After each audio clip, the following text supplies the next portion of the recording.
Sa pagpapatuloy ng adhikain para sa pangangalaga sa kalikasan at pagpapatibay ng ugnayan sa pagitan ng mga ahensya ng pamahalaan, matagumpay na naisagawang isang joint tree planting activity sa Lamesa Dam, Quezon City.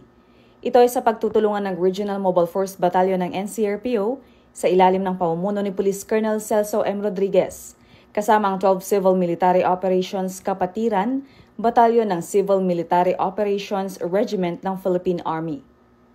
Ang pagtatanim ng mga puno ay isinagawa sa pagkikipagtulungan ng Department of Environment and Natural Resources Quezon City sa pamumuno ni Attorney Michael Drake P. Matias, Regional Executive Director ng DNR-NCR.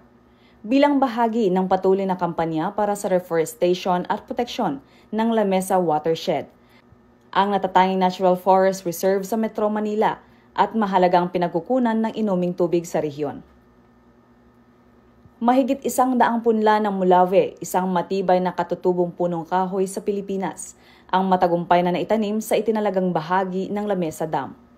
Sa panayam, binigyang diin ni Police Colonel Rodriguez ang kahalagahan ng aktibong partisipasyon ng mga uniform personnel para sa mga gawaing makakalikasan. Anya, hindi lamang tayo tagapangalaga ng katahimikan, kundi tagapangalaga rin ng kalikasan. Ang aktibidad ay sumasalamin sa core value ng Philippine National Police na makakalikasan at muling pinagtibay ang mas malalim na kooperasyon ng PNP at AFP para sa mga programang nakatuon sa kapaligiran, komunidad at pambansang kaunlaran.